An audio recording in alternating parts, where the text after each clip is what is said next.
Okay, so my name is Leonid, and today I'm starting with a presentation on cryptography. I believe it will be a longer series of presentations on different things related to cryptography. But today we will cover RSA. We will talk about what RSA is, like how encryption and decryption is happening, what is the history of RSA, and we will look at a couple of examples and attack vectors related to RSA and the problems you can meet in you can get in CTFs. So you can get some points, and let's start. So first of all, what is RSA? RSA is a public key crypto system. It was invented in 1977 by Ron Rivest, Adi Shamir, and Leonard Edelman. As you can see, RSA stands for like their first letters of their surnames. But actually, if we look a little bit earlier, in 1973, by Clifford Cox, there was another version of similar crypto system. But since he was working for the military, it wasn't available for quite some time, and it was only declassified in 1997. But by that time, RSA was already a de facto standard, and unfortunately, his system was not recognized that much. So what is RSA is mostly used for? It's mostly useful in securing transmission of data. But since the encryption decryption is quite slow, usually the main application is to provide a secure channel for transmission of symmetric system keys. The basis for RSA security is the factoring problem. So we have a modulus called n, which comprises of two big primes, p and q. Since these primes are secret and not disclosed to anyone, it's pretty hard to actually find the factorization of n. In case the attacker finds the factorization of n, he can basically decipher anything. So it's important to keep it secret. And because of that, currently there's no published method of cracking RSA. Although there is some exceptions. There's things like Blechenbacher attack, which can be avoided using like OAP. It's optimal asymmetric encryption padding.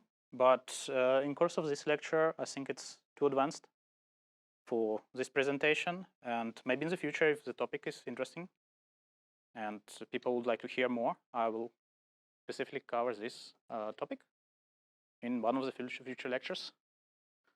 So yeah, since let's look at the key components of an RSA system. So as you can see, we have basic stuff. We have a plain text denoted as M. Then we have a pair of public key exponent denoted as E, which of course is public and open to everyone. And we have a private key exponent denoted as D, which is kept private and only available to the holder of the key. So we also have a modulus denoted as N, and modulus is once again public, and everyone can find it and see it. But the primes that comprise the modulus, P and Q, they are not public. And that's what provides the main aspect of security, that keeping this P and Q private helps us keep the system secure. And of course, like in most cryptography topics, C is denoted in a ciphertext. So how encryption is happening? So we take our plain text, put it into a power of E, and take it by modulus of n, and we get our ciphertext. The same way, decryption is happening by taking the ciphertext, putting it into the power of D, and taking by modulus n, and we get our plain text.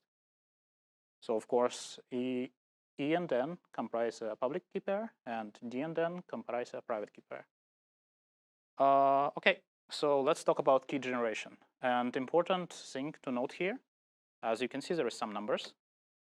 I would really not recommend using the numbers this big, because in case you use that, you can easily find the factorization of, for example, 3,233.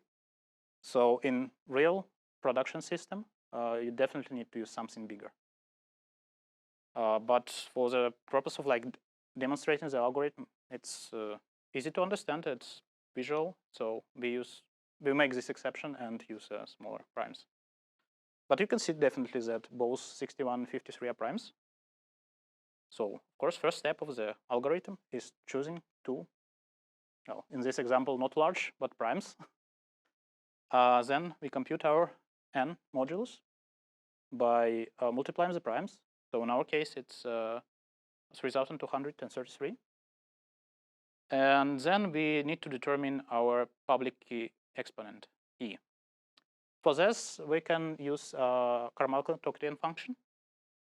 Actually, there's like another way. We can use a Euler-Tocqueville function, and it's in some of the like materials. You can definitely see that. And actually, in the original paper, they also used an Euler-Tocqueville function. But right now, the Carmichael-Tocqueville function is more popular, so we use that. So what is Carmichael-Tocqueville function? So this is a least common multiplier of p minus 1 and q minus 1. So what is a least common multiplier? Is that, for example, we have two numbers, and least common multiplier is a number that the smallest number that can be divided by both number a and number b. In our case, p minus 1 and q minus 1. For our case, it's 780, as you can see. Knowing that, we can actually start choosing our private key exponent. The idea here is that we have to follow two rules. First of all, that E should be in the more than 1 and less than Carmichael-Tocqueville function lambda. We calculated before. And the second rule is that E and Carmichael-Tocqueville function lambda should be coprime. So what does coprime mean? Of course, as you can see, 780 is not prime, but it doesn't really matter, because coprime means that the greatest common denominator of both numbers should be 1. So there's no other prime number that divides both numbers at the same time. For example, let's say 8 and 9 will be coprime. Even though that both 8 and 9 are not prime, the only common, the greatest common denominator is 1 for both 8 and 9. But for example, 6 and 9 will not be coprime, because you can use 3 and divide both of these numbers. And finally, what we do is we determine our private key exponent. And we determine that as a modulo inverse. And in our case, it will be 413. How you can check this is if you take 413d and multiply by E17 and take it by a modulus of lambda, you will get 1. So this is how key generation is happening. And you can try it on your own and generate some keys and some stuff. And try your encrypting something or decrypting something. So today I will going to talk about these 4 vectors of attack. I should mention that mostly attack are not happening because the RSA is insecure, but because there is like a specific implementation of the RSA that's not secure, or there is like a human error, or some like data was leaked. So there can be multiple things. But for like pretty easy topics that you can actually meet in several CTF competitions are these 4. And let's talk about them in details first. So of course, like, what's the easiest way to hack any system? Like, what's the most common thing that comes to your mind? Of course, it's brute force attack. And definitely it's something that's not recommended to do here, because in good systems, P and Q are usually of the high magnitude, and it's really hard to actually brute force them. But there are some ways to do that. Actually, you can use different approaches. Of course, you can do, for example, like right now, the fastest algorithm for factoring is general number field sieve. It's probably the fastest way you can factor a number. But also on this node, you can actually use things like factoring databases, such as FactorDB. And who knows, maybe you can find your factors there. And yeah, it can be a way of attacking the system. Okay, so next thing is a common modulus attack. What is a common modulus attack? Like where it happens? Let's say you have a company chat that uses RSA in the background, and you're lazy, and you don't want to create multiple primes, and you don't want to calculate a modulus for everything. About the previous topic, one more thing is, of course, what conclusion we can draw from this is that if you actually create a system based on RSA, make sure to select your primes as big numbers. So some way to avoid this, of course. So yeah, let's return to common modulus attack. Once again, so you're pretty lazy. You don't want to calculate a new modulus for each user, or you just keep it the same for everyone. What's the problem with this is that n is constant. Even though you have individual keys for each user, the modulus of n is constant. And as long as you get at least 2 ciphertexts that decode to the same message, you can actually hack the system. So yeah, there are some assumptions. Of course, the first one is the basic encoding of encryption of the RSA. And the second one that we need to talk about is Bezoar lemma or Bezoar identity. The thing is here that there's a common lemma that if 2 numbers have a greatest common denominator, similar greatest common denominator, we can actually find the coefficients v and u that if v is multiplied by first number plus u is multiplied by second number will give us a GCD. The thing is here that by the definition of RSA,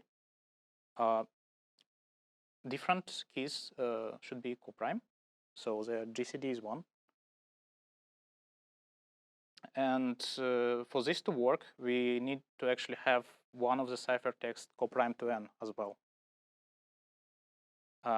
It's usually not hard to achieve. So the idea here is that using an extended Euclidean algorithm, we can find v and u for the specific ciphertext. Not really ciphertext, but in this formula, as you can see down, we can replace in our Bezoar identity, we can replace A with E1, the public exponent of the first user, and B with E2, the public exponent of the second user. And we can actually calculate the Bezoar identity. The thing is here that to get the plain text, we should also calculate an inverse of one of the ciphertext. In our case, C2. That's why we need the coprime condition here. The reason for this is that I can show you on the next slide. As you can see down U and B, one of them can be negative. So that's why we need to actually convert the modular inverse of C2. So as an example, we have here we have given n. We have 2 ciphertexts C1 and C2. And of course, like a public key, E1, public key exponent E1 and public key exponent E2 are known to us. So here we, using like the formulas I showed before, we calculate U and V. And then we calculate the modulo inverse of the second ciphertext. And using that, we can actually calculate M. So as you can see here, the plain text here is don't use common modulus. So yeah, let's talk about the next attack. That's with a funny name of a Wiener attack. So actually, to call it the other way, it's like a low private exponent attack.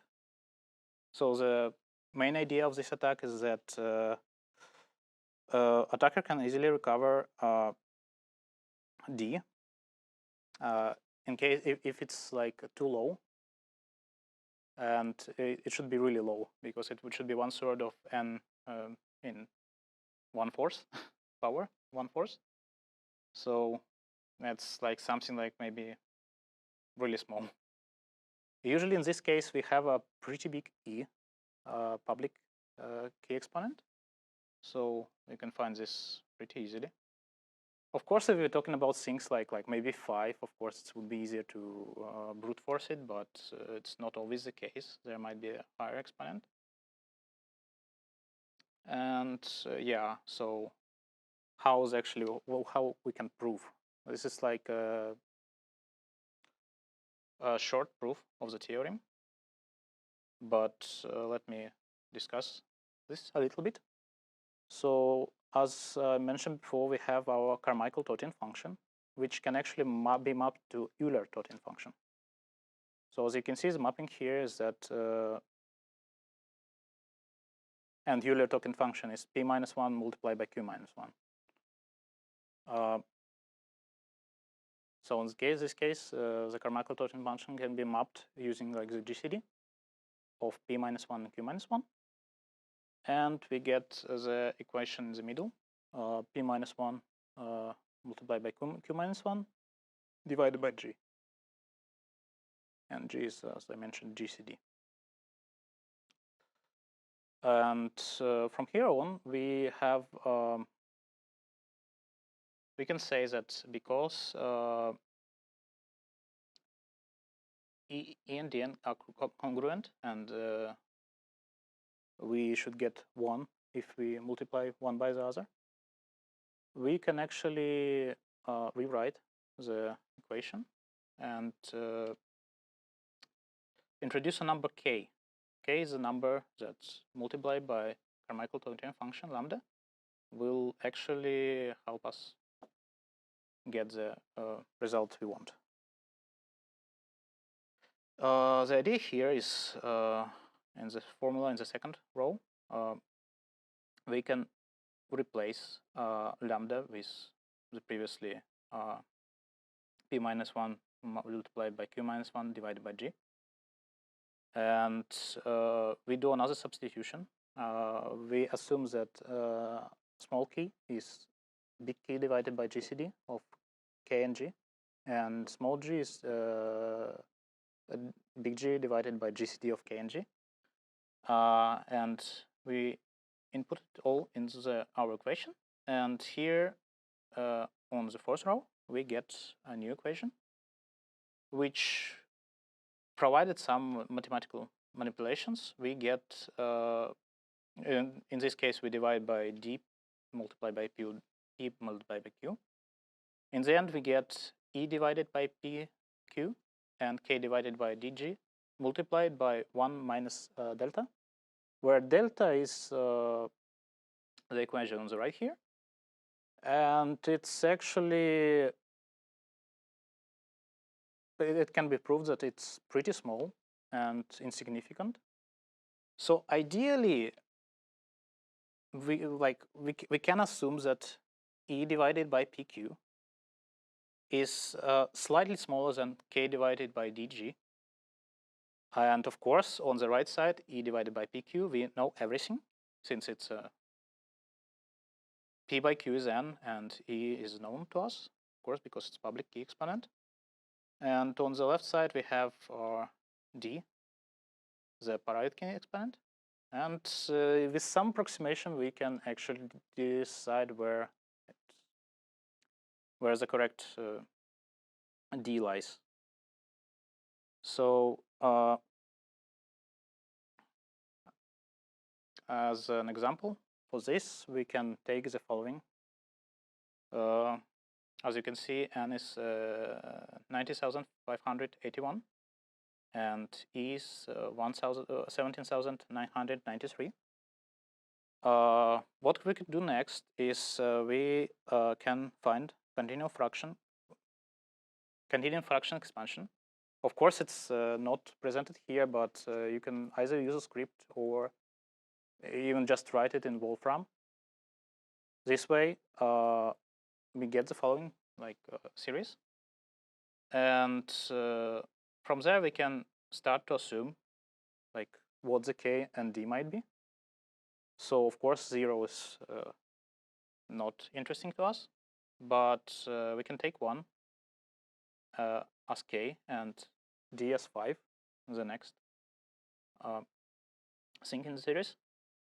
And from that we can calculate an Euler-Totin function, which will be 899,964.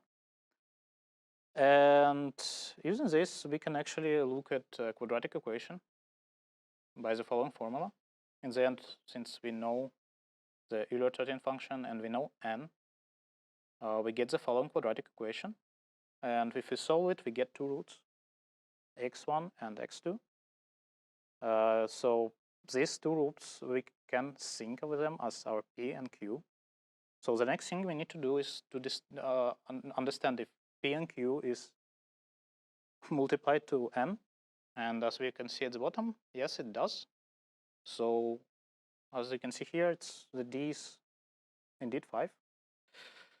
But as I mentioned before, it's a pretty specific attack, and the d should be really small.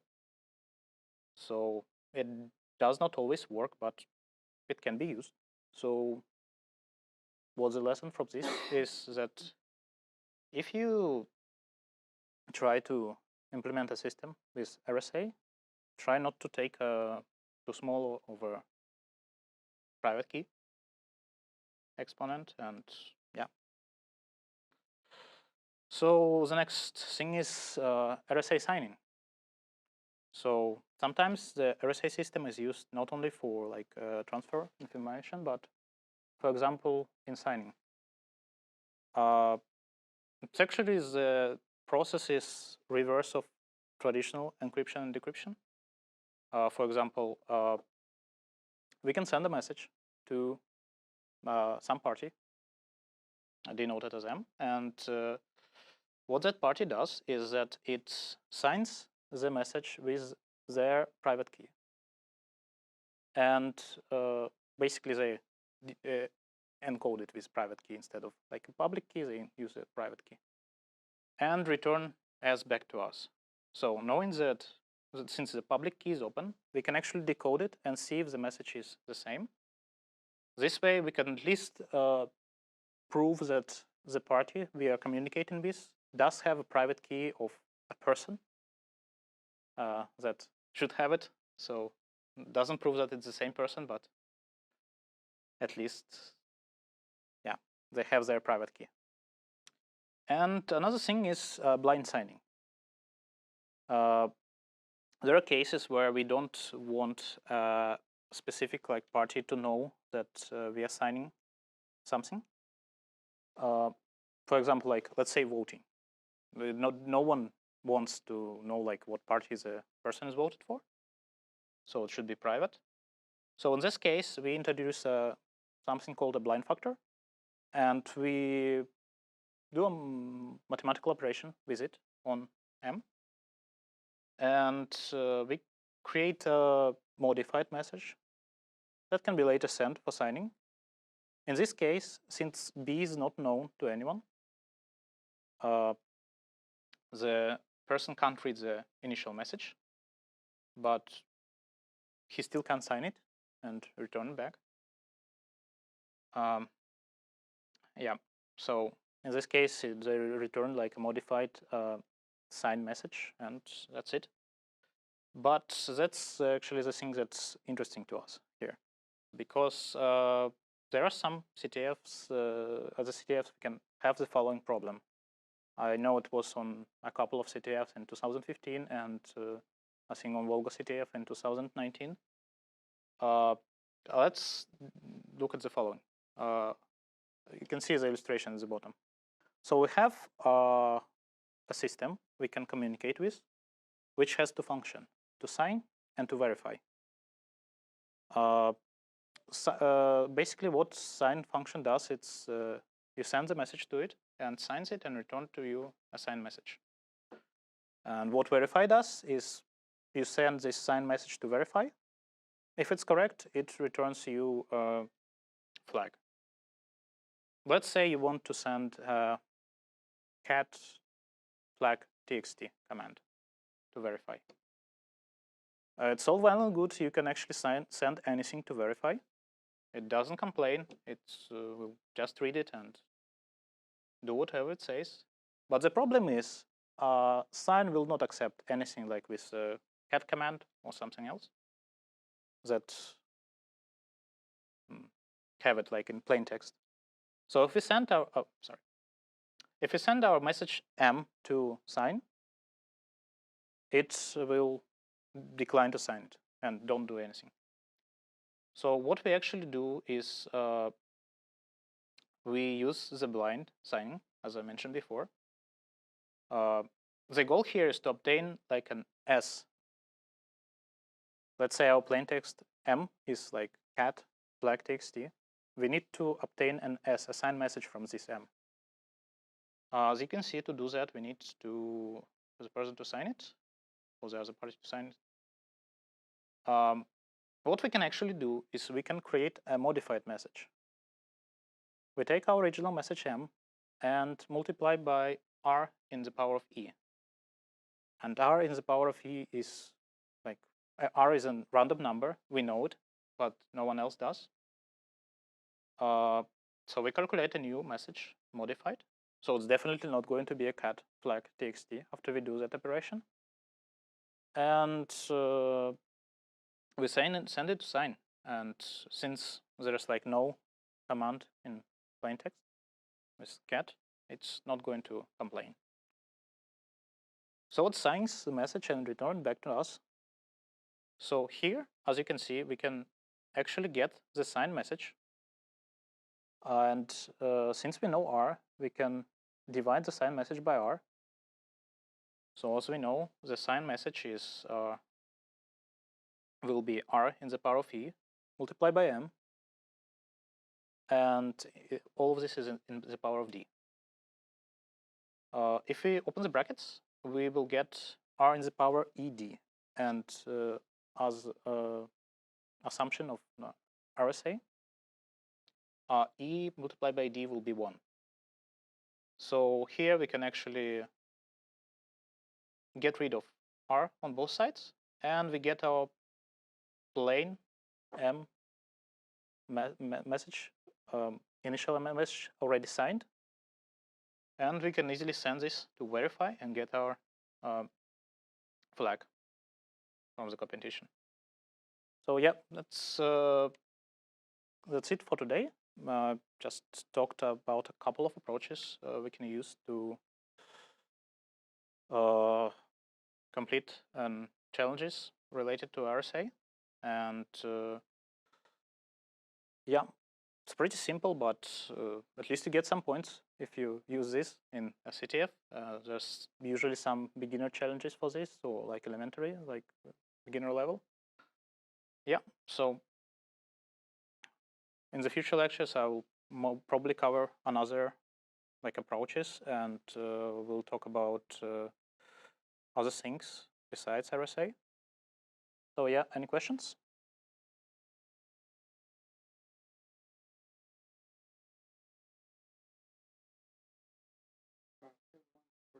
About common model, the first one. Yeah. What does it mean? Common model. Which numbers? Oh, yeah, as I mentioned before, let's get back to this. The idea is that the common modulo is that you have a system. Oh, in the system you have like you have your private exponent, and for each user they are different. As you can see, E1 and E2 are different, and D1 and D2 will also be different. But as you can see, n is the same for all users. So it's not changed, it's not rotated, and not recalculated. The problem is if we get the same message, M, signed by two users, not signed, but encoded by two users, and we get a ciphertext of this message, like C1 and C2, they actually both correspond to this M at the bottom. So if, like, yeah, if we use D1 to decrypt C1, we will get M. And if we use D2 to decrypt C2, we will also get M. As you can see in this system, the only like common thing, like a common modulus, is N. Yeah. Okay. Yeah. Maybe it's, just a minute, maybe. That's my phone. Yeah. Voice check. Is it working? Yeah, I think it should be fine. Okay. So, do you prefer any library or framework when you're solving CTO challenges by using these cryptanalysis techniques? Well, it depends actually. As you know, like Sage is the best thing you can get, I think. Yeah, you can use Sage to basically solve like anything. But yeah, I mean, like for some of them, like of course it's not usually like necessary to actually have like a library to solve a cryptography challenge. Sometimes you can use like something like a pen, paper, and maybe Wolfram. You don't even need to write anything in Python. But yeah, the other things.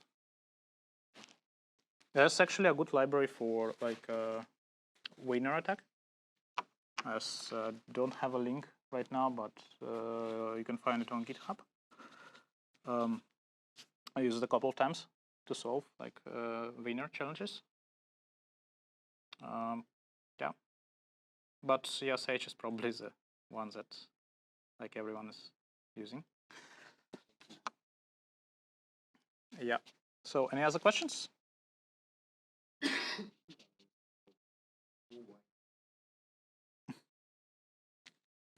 Yeah, or Wiener is the one.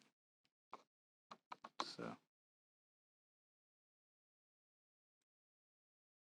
yeah.